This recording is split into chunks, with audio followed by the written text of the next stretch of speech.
Если Бог хочет наказать, Он лишает разума. Мне часто кажется, что вся страна наказана.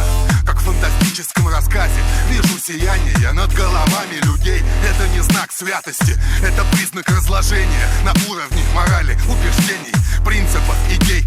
Запах гниения уже привычен для ноздрей. Трупные пятна на лицах взрослых и детей. Самоликвидация на ментальном уровне. Нация прыгает в пропасть с криком «Чур меня!».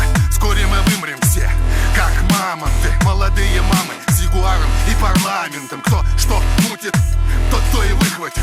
Каждый будет наказан по своим прихотям. Огонь очистит золото от примесей. Огонь, кто верит в истину, выстоит. Огонь очистит золото от примесей. Огонь, кто верит в истину, выстоит. Древний змей полосует небо языком алым. Его дыхание рябью в сетке телеканалов. Через призму экрана телевизора оживляет голема, создает призраков. Черепа тех, кто съел свою душу и выблевал ее спаленной водкой равнодушно. В снег зимой или летом в пыль.